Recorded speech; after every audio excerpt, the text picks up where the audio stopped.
पहला क्या टॉपिक हम लोग समझ रहे थे, इकोनॉमिक एनवायरनमेंट।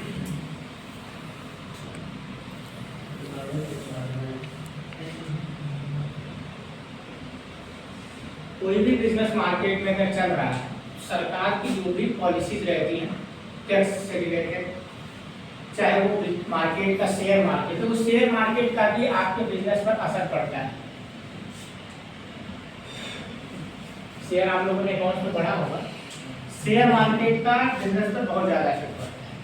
अगर शेयर मार्केट बढ़ रहा है तो समझ लो कि मार्केट बढ़ रहा है, अगर शेयर मार्केट डिक्रीज हो रहा है तो समझो कि उस प्रोडक्ट का या उस कंपनी का मार्केट लो हो रहा है। तो वहाँ पर आप जब भी इन्वेस्टमेंट करते हो, कोई भी पैसा लगाते हो, तो ये ध्यान देते हो कि उस मार्केट का, उस प्रोडक्ट का शेयर मार्केट में कितना वैल्यू है, देखते हो। दूसरी चीज़ कि इकोनॉमिकली पॉलिसी जो भी सरकार बनाती है, चाहे वो जीएसटी हो, चाहे वो टैक्स रिफॉर्म हो, ये जितना भी करेगा वो आपके बिजनेस पर डायरेक्टली और इनडायरेक्टली इफेक्ट पड़ना ही पड़ना।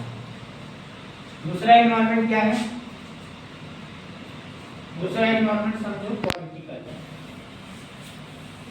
पॉलिटिकल एनवायरनमेंट में क्या है कि जो भी रूलिंग पार्टी होती है, रूलिंग पार्टी अपने अकॉर्डिंग पूरा का पूरा क्या बनाती है, अपना पॉलिसी।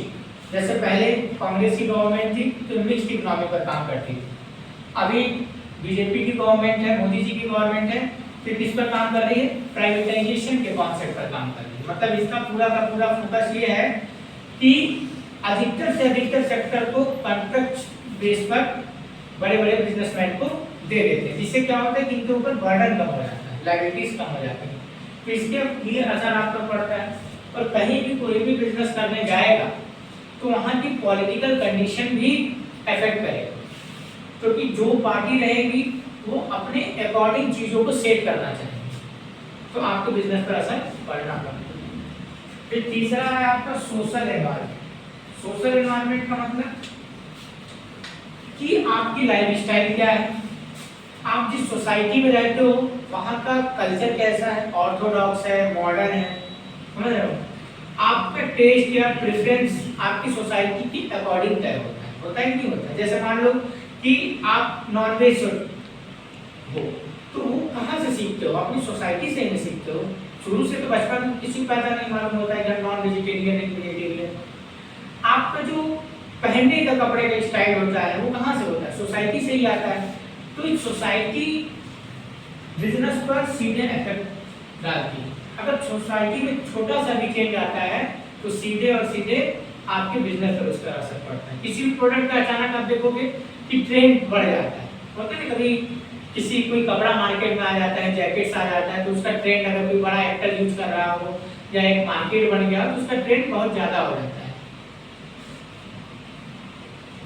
फिर क्या है आपका लीगल एनवायरनमेंट। लीगल एनवायरनमेंट क्या है कि सोसाइटी में जो भी चेंजेस हो रहे हैं वो गवर्नमेंट करती है, और गवर्नमेंट कैसे करती है, लॉ के अकॉर्डिंग एक फ्रेमवर्क तैयार करती है, और गवर्नमेंट कॉन्स्टिट्यूशन में अमेंडमेंट कर पार्लियामेंट में कोई लॉ लाकर क्या करती है, सारा चेंजेस करती है। तो ये आपका लीगल एनवायरनमेंट। पांचवा आपका हो गया टेक्नोलॉजिकल बेस। टेक्नोलॉजी में चेंज जैसे ही होता है आपके बिजनेस पर इफेक्ट पड़ता है। अगर मान लो कि आज अधिकतर लोग कौन सा ट्रांजैक्शन यूज करते हैं, ऑनलाइन ट्रांजैक्शन यूज करते हैं, तो जिन दुकानों के पास फोन पे, गूगल पे का सिस्टम नहीं है तो क्या उनका बिजनेस सही तरीके से रन कर पाता है, नहीं कर पाता। आप जाओगे तो फोन पे है नहीं, वहां से आप चल दिए। तो जिस बिजनेसमैन ने टेक्नोलॉजी में जो चेंज हो रहा है उसको पकड़ लिया, चाहे वो बिजनेस बड़े बड़े कोचिंग इंडस्ट्रीज का हो, चाहे वो एडवर्टाइजमेंट इंडस्ट्री का हो, चाहे न्यूज़पेपर का हो। अब आप देखो ना, नॉर्मल लोग यूट्यूब से करोड़ों रुपया अर्निंग कर रहे हैं। एक मनोज दे करके आता है यूट्यूबर, है ना, तमाम लेक्चर देकर, एक सौरभ जोशी का ब्लॉग आता है, अमित बढ़ाना का आता है। ये लोग क्या है इनकम सोर्स, सिर्फ यूट्यूब। और यूट्यूब कैसे आया, टेक्नोलॉजी के ही चेंज से आया, क्योंकि अगर इनका मार्केट बना तो जियो में अगर चेंजेस ना आया होता, डाटा जितना सस्ता ना होता तो अमित बढ़ाना को कोई नहीं जानता, हर्ष चलानी को कोई नहीं जानता। ये जितने टॉप मोस्ट आपके यूट्यूबर्स हैं, टॉप मोस्ट इन्फ्लुएंसर हैं, ये केवल और केवल टेक्नोलॉजी के चेंजेस और सोसाइटी का भी इंटरेस्ट बढ़ा। ठीक है, अब इससे रिलेटेड केस स्टडी